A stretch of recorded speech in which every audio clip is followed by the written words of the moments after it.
दिल्लीतल्या मराठी साहित्य संमेलनावरून महाराष्ट्रातलं राजकारण चांगलंच तापलेलं आहे. नीलम गोरे यांनी केलेल्या खुलाशानंतर त्याचे राजकीय पडसाद हे पाहायला मिळतात. माझ्यासोबत या विषयावर बोलण्यासाठी शिवसेनेचे ज्येष्ठ नेते रामदास कदमजी आहेत. कदम साहेब, काय सांगाल? नीलमताईंनी जे काही सांगितलं की एका पदासाठी 2 मर्सिडीज द्याव्या लागतात आणि त्यावरून एकूणच आता टीकेची झोड उठलेली आहे त्यांच्यावर. पण प्रथम हे वाक्य खरं आहे का नीलमताई ज्या बोलल्या त्या? वाटतं नीलमताईंना अख्खा महाराष्ट्र ओळखतो, अख्खा देश ओळखतो. महत्वाची पदं त्यांनी भूषवलीत आणि आताही भूषवत आहेत.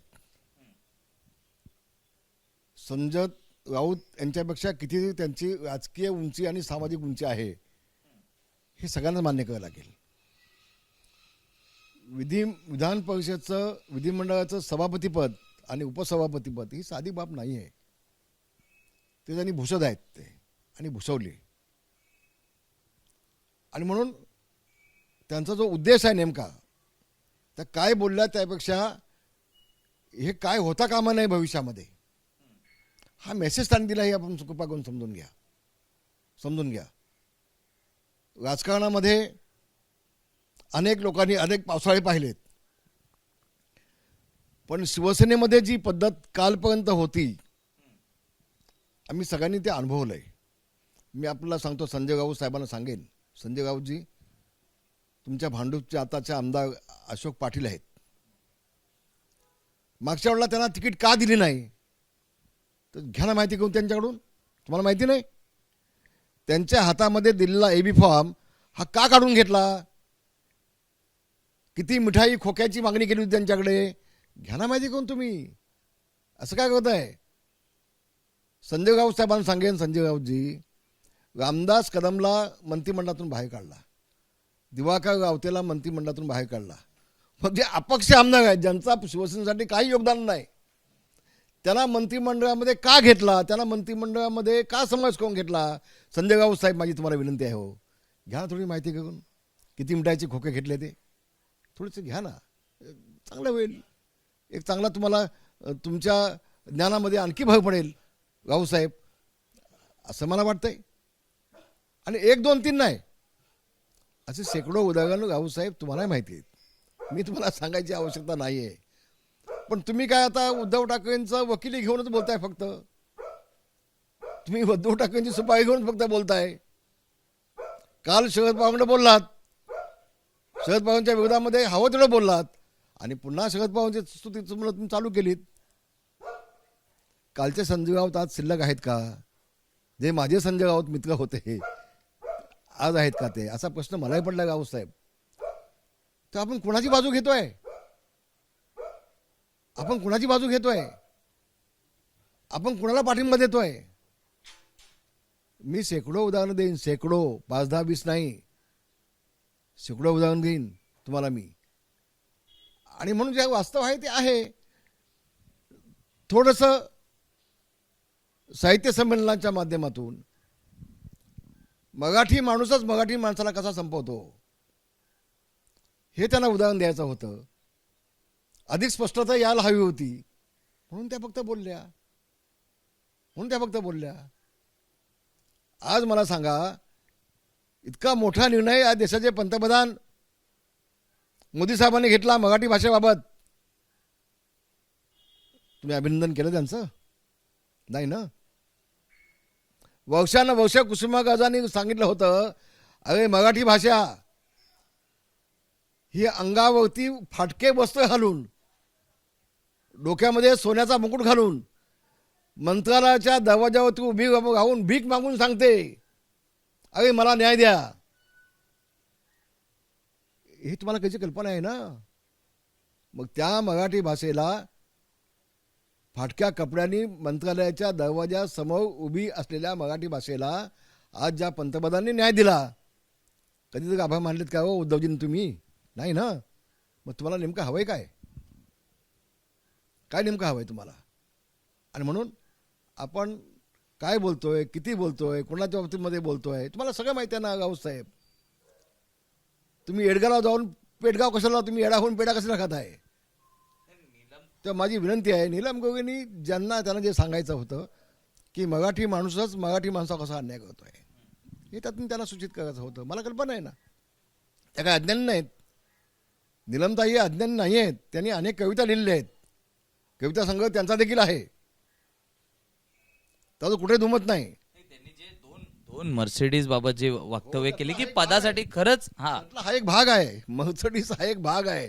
अहो लांब कशाला, आमदार खासदार सोडून द्या. अनेक शाखाभाऊंच्या नियुक्त्यामध्ये काय झालं ते आम्हाला माहिती आहे. किती मिठाई द्यायला लागते ती. आणि हे आम्ही अनेक वेळेला जाहीरपणे बोललो आहे. हे काय नवीन काही नाही हो आता. आणि तेच पायशीत त्या पापाचं फळ आता उद्धव ठाकरे बघतायत. संजय राऊत म्हणतायत की मग मर्सिडीज दिल्या असते तर त्याच्या पोचपावत्या द्या, काय काय दिलं आणि काय काय नाही दिलं, आहेत का पुरावे, असं ते म्हणतायत. या गोष्टीचा कोण ठेवतो का, लेखी कोण देतो का? आता एक घड्याळ त्यांना 50 लाखाचं घड्याळ दिलं होतं. त्याचं काय रसीद आहे त्यांच्याकडे? आहे का? हे संजय राऊतना पण माहिती आहे, त्यांना माहिती आहे ना. पण संजय राऊत जर वकील झाले असते ना, वकील एखाद्याची वकील करायला लागले असते तर मला वाटतं ह्या देशामध्ये त्यांचा कोणी हात पकडला नसता.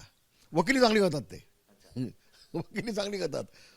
पण यामुळं राजकारणामध्ये आपण कुणाला साथ देतोय, कुणाला पाठीशी घालतोय, याचं भान देखील आदरणीय संजय राऊत साहेबांनी ठेवलं पाहिजे, असं माझं प्रामाणिक मत आहे. खरं तर दिल्लीतलं जे मराठी साहित्य संमेलन होतंय यामुळे मराठी माणसाने खरं तर अभिमान बाळगला पाहिजे, कारण ते दिल्लीत होत आहे. आणि दुसरीकडे जर आपण पाहिलं तर त्या व्यासपीठाला अनुसरून संजय राऊत म्हणतात की ते मराठी साहित्य संमेलन नाहीये तर राजकीय साहित्य संमेलन झालेलं आहे. त्यातनं राजकीय नेते हे स्वतःच्या सोयीप्रमाणे त्या ठिकाणी बोलवलं जात आहे. ठाकरेंच्या नेत्यांना त्या ठिकाणी बोलवलं गेलं नाही. संजय राऊत कधी गेले नाहीत. आणि शरद पवारांसारखा मुरब्बी माणूस जेवढ्याला साहित्य संमेलनामध्ये जातात त्यांच्यावर देखील तुम्ही आरोप करताय. त्यांना बाप म्हणता ना, त्यांना आपला गुरु म्हणता ना. मग काय राजकीय पुढारी सगळे अस्पृश्य असतात का? सगळेच नालायक असतात का? त्या साहित्य संमेलनामध्ये सगळ्यांचा सहभाग असेल तर बिघडलं कुठं? शेवटी शरद पवारसारख्या माणसांनी अख्खं आयुष्य जगलंय जनहितासाठी. त्याचं भान तुम्ही ठेवा. संजय राऊत साहेब, तुम्ही फक्त सकाळी 9 वाजता उठता, तुमचा बोंगा चालू होतो, तर दिवसभर तुम्ही प्रसिद्धीसाठी फक्त बोलता. हे सगळ्यांना माहिती आहे आता. आणि संजय राऊत साहेब, तुम्हाला कोण गांभीर्याने घेतं का आता? संजय राऊत बोलतात ना तर कोण लक्ष देत नाही तिकडे. आता सुरुवातीला थोडंसं गांभीर्य लोक घ्यायचे, आता काय येत नाही. रोज मग त्याला कोण घडत नाही हो. निलमताईंनी केलेल्या वक्तव्यावरून खूप खालच्या पातळीवर जाऊन संजय राऊतांनी टीका केली. नालायक बाई आहे, अनेक काही गोष्टी वापरल्या.